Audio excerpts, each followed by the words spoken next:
Mislim da Zapad ne shvaća da sada mora napraviti temeljite strateške prilagodbe i prihvatiti svijet kojim više ne može dominirati. Mora naučiti tretirati ostatak svijeta ravnopravno i razgovarati bez nadmenosti. I shvatiti da suradnja sa svijetom stvara bolji svijet, ne samo za druge, već i za Zapad. Pa, svima velika mi je čast poželjeti dobrodošlicu u studio.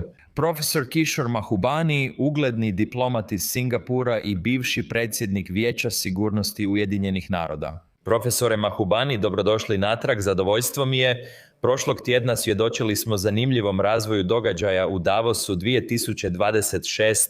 Ulaskom u događaj vidjeli smo puno zamaha. S Donaldom Trumpom spominjali su se Grenland i Europa. Mislim da je kanadski premijer Mark Carney održao govor koji je preusmjerio svijet i postavio temelje. Dolazi do velike fragmentacije na zapadu. Srednje sile, kako je rekao, morat će se prilagoditi ili će biti na meniju. Zanima me vaše mišljenje o događajima prošlog tjedna u Davosu i trenutnoj globalnoj geopolitičkoj situaciji. Cyrus Jansen, hvala što ste me ponovno pozvali. Drago mi je biti u vašoj emisiji i slažem se s vama. Ako je jedan govor iz Davosa odjeknuo svijetom, to je naravno bio govor premijera Markanija.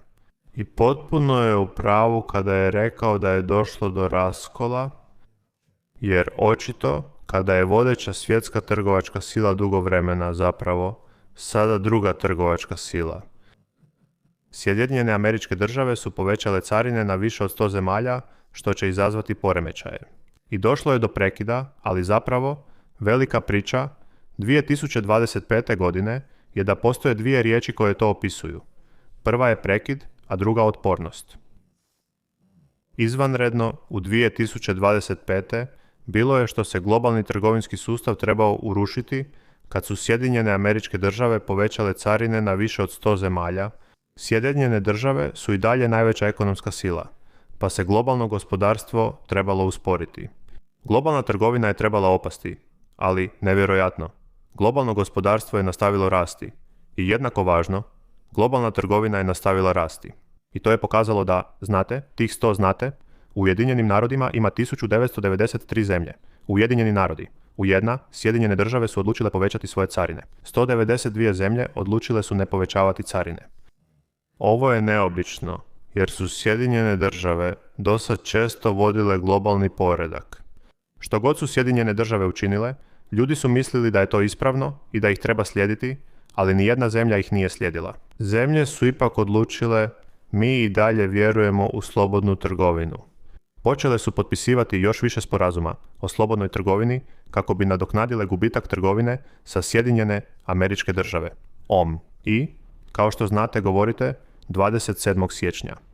Danas je objavljeno da su Indija i Europska unija, koje su većinu 2025. bile u sukobu zbog kritika Europska unija na indijsku kupovinu ruske nafte, i dalje u neslaganju.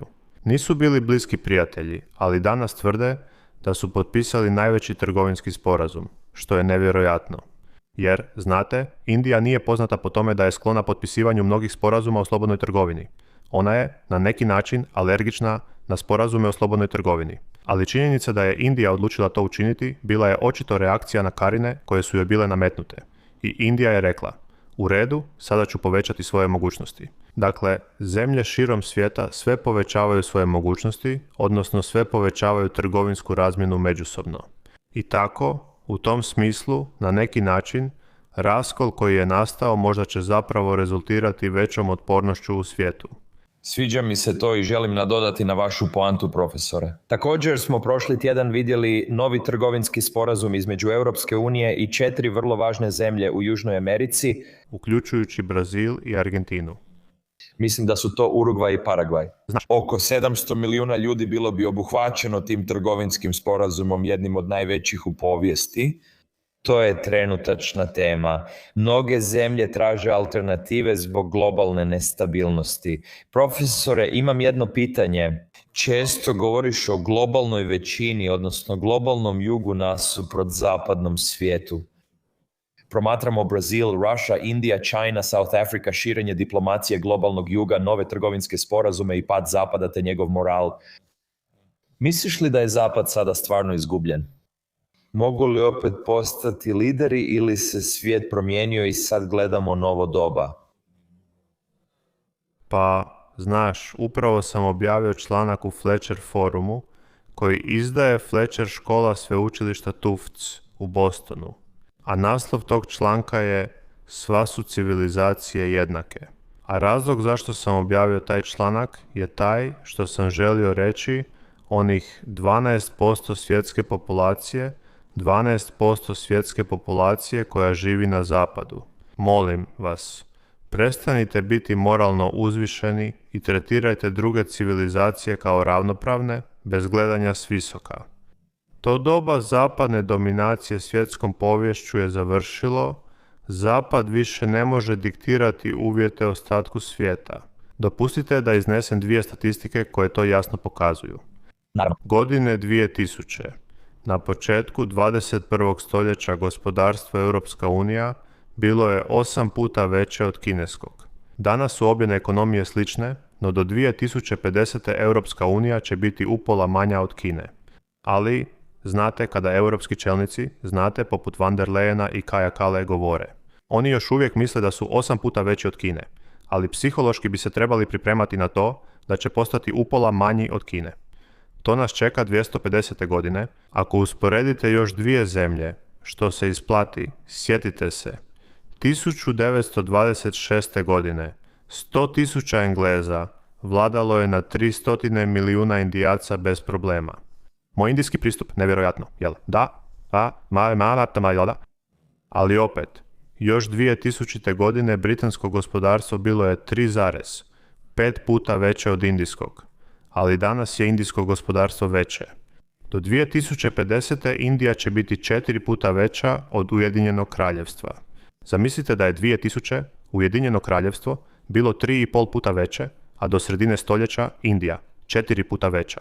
To su ključne strukturne promjene u svijetu uzrokovane ponovnim usponom Kine i Indije. Zapad još nije svjestan nove stvarnosti. Zapravo, ja sam najbolji prijatelj Zapadu. Vidim da Zapad ide pogrešnim putem jer i dalje poriče temeljne promjene i odbija se prilagoditi novom svijetu. Kažem, Zapadu je u interesu da druge civilizacije sada tretira ravnopravno. Apsolutno, to je vrlo snažna statistika koju ste rekli, znate, nevjerojatno je vidjeti tu promjenu i ja. Zato proučavamo geopolitiku jer znamo da je 21. stoljeće Azije s usponom Kine i Indije i svakako mislim da se gotovo vraćamo na ono što je nekad bilo, jer Kina je zasigurno bila najveće gospodarstvo na svijetu, znate, prije nekoliko stotina godina, a onda je pala, sada je to obnova Kine.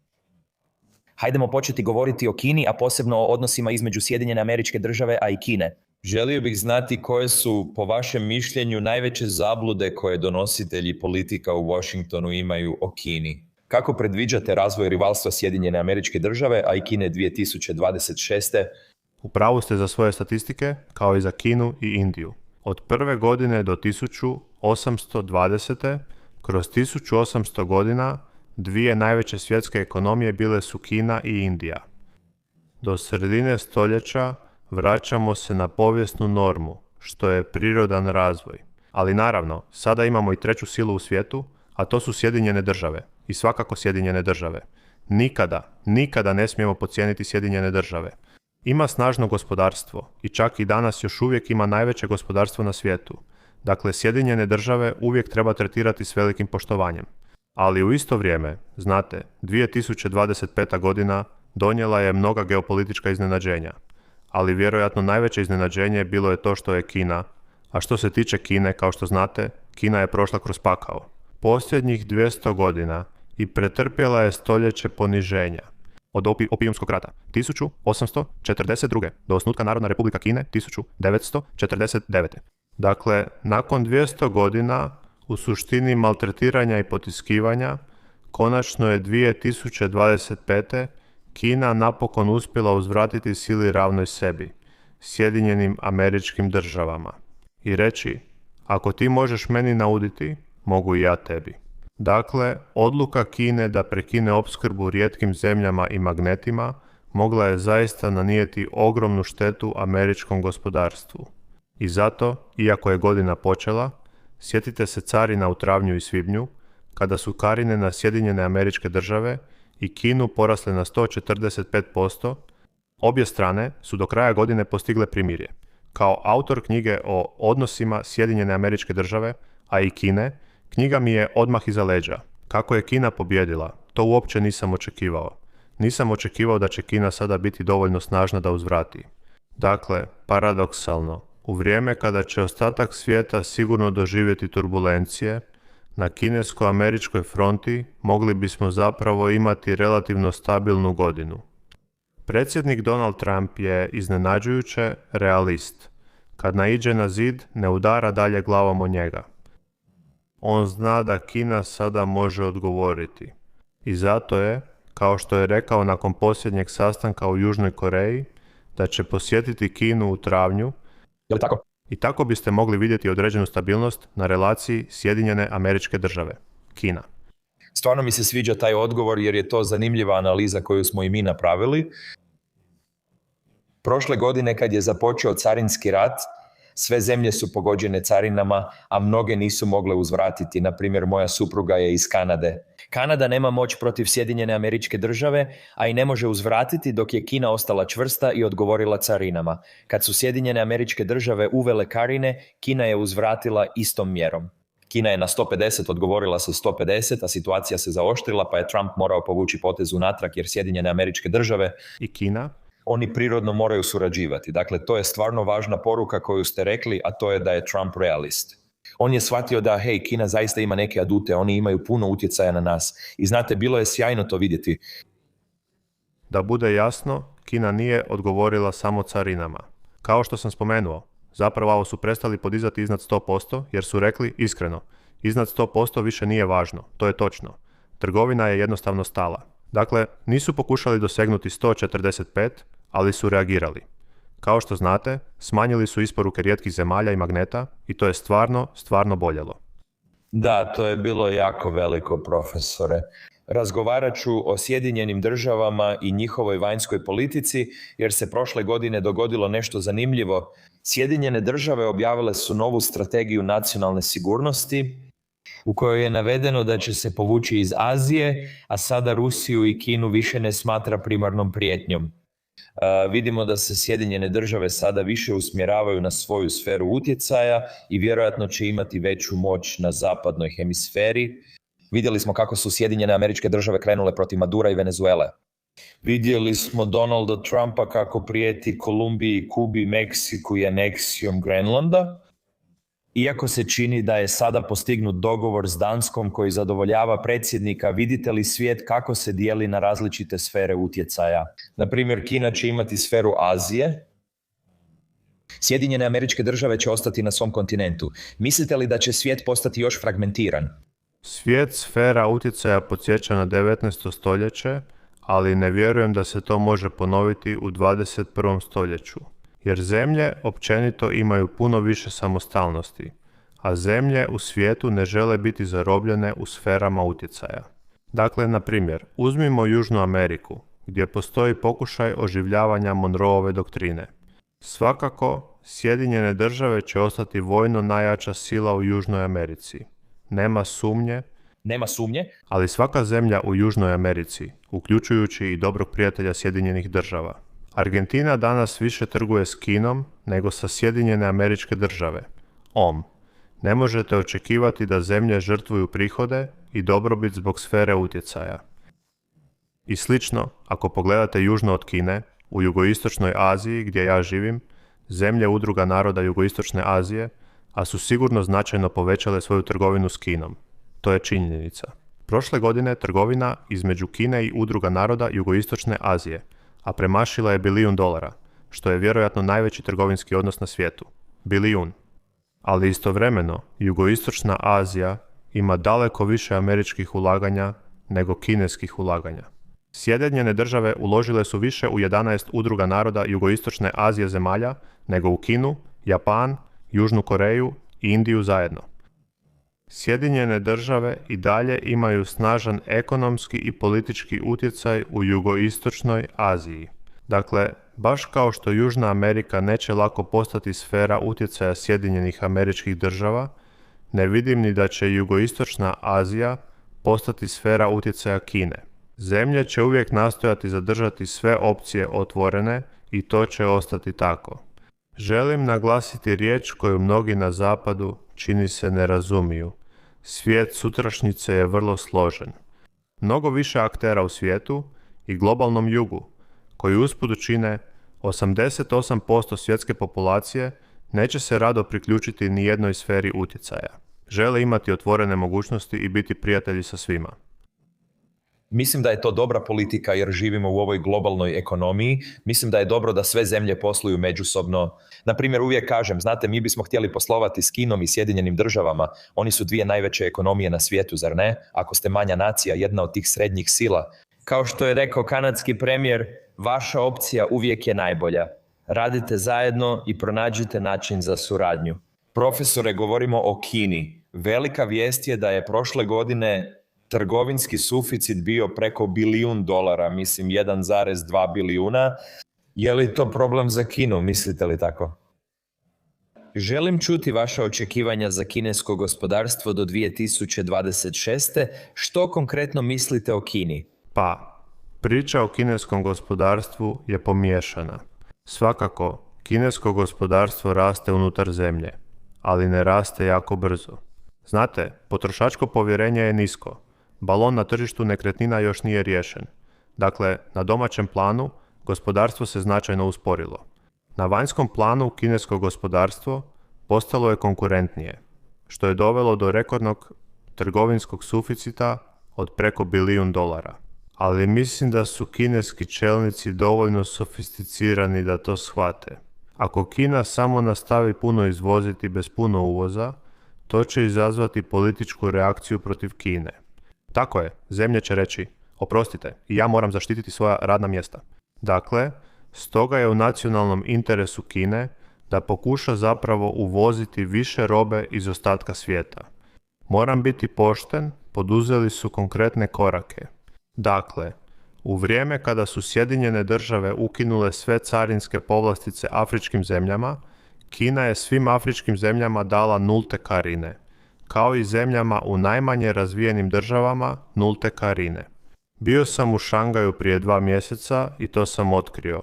Kina je jedina zemlja na svijetu koja organizira nešto što se zove Kineska međunarodna izložba uvoza. Oni organiziraju izložbu i pozivaju zemlje da predstave što žele prodati za uvoz. Vjerujem da će se kinesko domaće gospodarstvo oporaviti, da će se pozitivno raspoloženje potrošača vratiti i vjerujem da će Kina na kraju imati najveće potrošačko tržište na svijetu. Ako najveće potrošačko tržište na svijetu počne više uvoziti, to će biti dobro za Kinu i ostatak svijeta. Dakle, mislim da je ono što trenutno vidimo u ovom velikom trgovinskom suficitu odstupanje od normale. Druge zemlje imaju ograničenja u prihvaćanju velikog bilateralnog deficita s Kinom. Da, mislim da je to dobro. I profesore, zapravo smo vidjeli da je Kina na to reagirala čak i u Davosu, na primjer. Kineski čelnik koji je održao govor rekao je, znate, želimo biti sigurni da smo mi. Bićemo svjetska tvornica, ali također želimo biti i svjetsko tržište. Želimo dobrodošlicu više roba i usluga iz drugih zemalja. I to je vrlo zanimljiva stvar. Međunarodna izložba uvoza, Kina je jedina zemlja koja to zapravo ima, pa fokusiranje na to, mislim da je to dobra stvar za Kinu. Želim čuti tvoje mišljenje, razgovarajmo. Rekao bih da je glavni problem Tajvan i volio bih čuti vaše mišljenje o odnosu Kine i Tajvana. Mnoge početne godine retorike bile su slične. Što ako Trump djeluje prema Venezueli ili preuzme Grenland? Kakvu poruku to šalje Kini? Je li Tajvan ugrožen? Zanima me vaše mišljenje o ključnom aspektu odnosa Sjedinjene Američke Države, a i Kine, odnosno otoku Tajvanu. Rekao bih da su mnogi zapadni komentari o Tajvanu pojednostavljeni ili neupućeni. Nažalost, mislim, nevjerojatno je da možete imati neke vrlo sofisticirane međunarodne novine poput New York Timesa ili The Economista. Upuštaju se u površno razmišljanja tajvanima kada raspravljaju o pitanjima poput Kine i Tajvana. Zar ne? Znaš li to? Treba naglasiti da je Tajvan najozbiljnije pitanje u odnosima Sjedinjene Američke Države, a i Kine. Jer ako Tajvan proglasi neovisnost, Kina će objaviti rat. I usput, Tajvan je posljednji živi simbol stoljeća poniženja. Tajvan je odvojen od Kine. Nakon što je Kina izgubila kinesko-japanski rat 1895. Dakle, cilj ponovnog ujedinjenja je apsolutan. Kina nikada neće posustati u tom cilju. Ali istovremeno, Kinezi imaju zasigurno najsofisticiranije geopolitičke umove na svijetu. Dakle, ako vidiš zreli plod na stablu i spreman je pasti, zašto tražiti dugi mač da ga odsječeš? Sam će pasti u tvoje krilo. I s vremenom, Kinezi vjeruju da je vrijeme na njihovoj strani, i ako Kina postane najveće svjetsko tržište. Kao što smo ti i ja ranije spomenuli, ako pitaš zemlje širom svijeta da biraju, hej, želite li podržati Kinu? Ili želite podržati Tajvan? Naravno, reći će, želim podržati Kinu. Tko će podržati Tajvan? Zapravo, kad sam prošle godine bio na Tajvanu, razgovarao sam s Tajvancima, rekao sam, slušajte, vi ste jako sretni, imate putovnicu koja se zove Republika Kina. Ako zamijenite kinesku putovnicu, koja omogućuje ulazak u 180 zemalja za tajvansku, bit ćete sretni. Ako dobijete pristup u nekoliko zemalja, nitko neće priznati putovnicu Republike Tajvan. Dakle, vrijeme je na strani Kine, pa nema razloga da Kina žuri s tim procesom. Ali istovremeno, Kinezi također žele poslati jasnu poruku Tajvancima. Jer trenutni predsjednik Tajvana poznat je kao netko tko je za neovisnost. On zna da Tajvanci ne žele neovisnost, ali on je podržava. Žele mu poslati poruku. Kinezi provode vrlo snažne vojne vježbe oko Tajvana, kako bi poručili.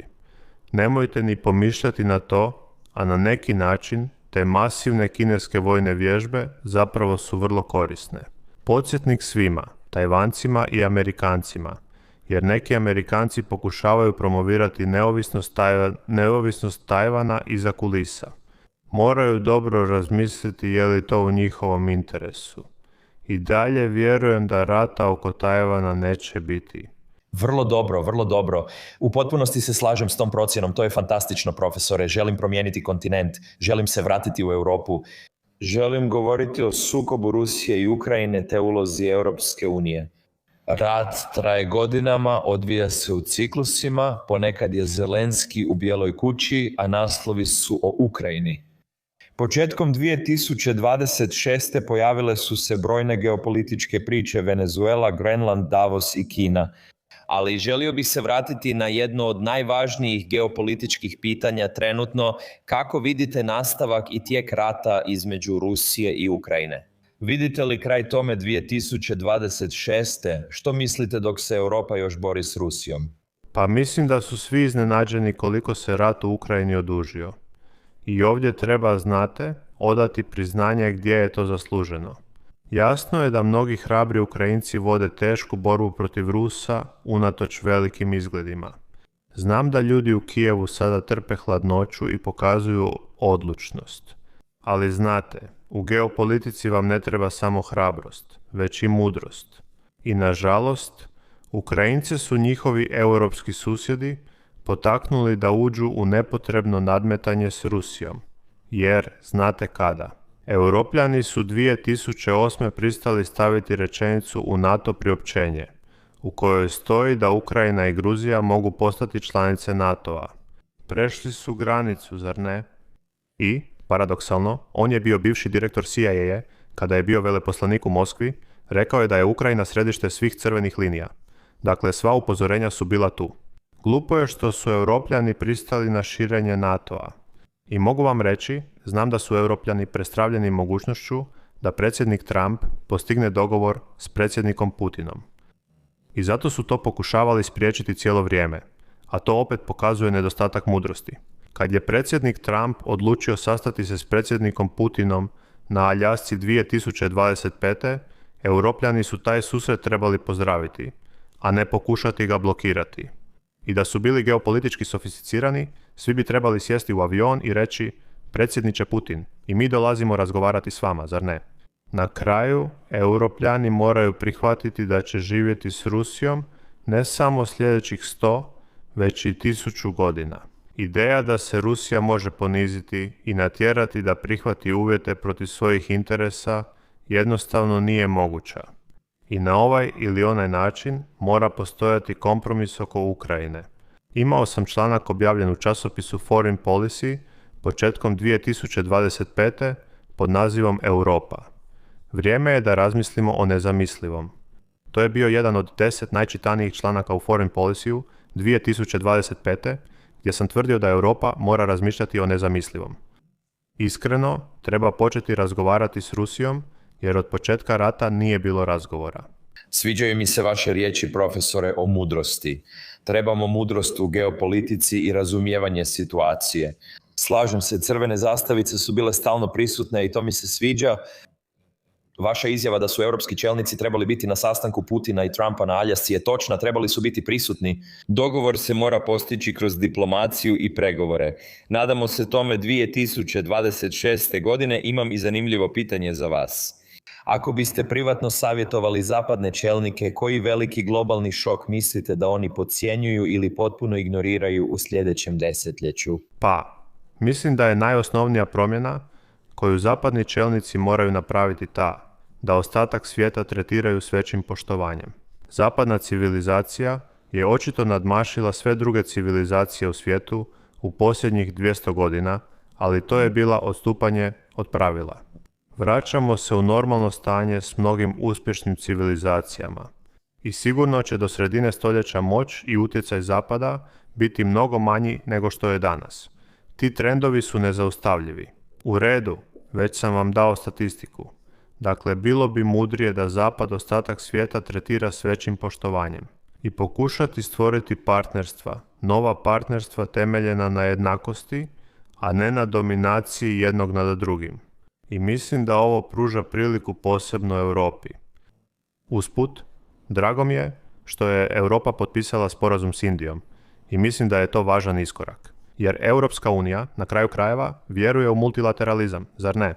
A znamo da Sjedinjene države pod predsjednikom Trumpom ne vjeruju. Dakle, ako bi se europski čelnici mogli okupiti i podržati ključne multilateralne institucije svijeta, mislim poput Ujedinjenih naroda ili Svjetske trgovinske organizacije ili Svjetske zdravstvene organizacije, i reći ne. Ako Sjedinjene Američke Države napuste te multilateralne institucije, mi ćemo ponovno potvrditi i ojačati svoju podršku njima. Mogu jamčiti da će, ako Europska unija to učini i ojača multilateralne institucije, njihov ugled na globalnom jugu znatno porasti. Vrlo snažno. Sviđa mi se. Profesore, bližimo se kraju i želim vam zahvaliti na ovom sjajnom razgovoru. Uvijek je pravo zadovoljstvo čuti vaše uvide i vašu mudrost. Zaista vam zahvaljujem na vašem vremenu. Imate li velike planove za 2026. Izvolite završnu riječ. Nova knjiga ili više putovanja svijetom? Recite nam svoje planove i kako ste. Definitivno planiram napisati još jednu knjigu ove godine, a ona će se nadovezivati na esej koji sam napisao za Fletcher Forum pod nazivom Sva su civilizacije jednake. Jer zaista mislim da Zapad ne shvaća da sada mora napraviti temeljite strateške prilagodbe i prihvatiti svijet kojim više ne može dominirati. Sada mora tretirati ostatak svijeta i razgovarati s njima ravnopravno, bez nadmenosti. I shvatiti da će suradnja s ostatkom svijeta zapravo stvoriti bolji svijet. Ne samo za ostale, već i za Zapad. Sviđa mi se to, profesore. Veselim se čitanju te knjige. Imate mnogo knjiga. Stavit ćemo poveznice na vašu web stranicu, kao i na knjige koje ste objavili dolje u opisu. I želim samo reći hvala vam puno što ste došli u naš podcast i stvarno cijenim vaše vrijeme danas, profesore. Hvala što ste me ugostili.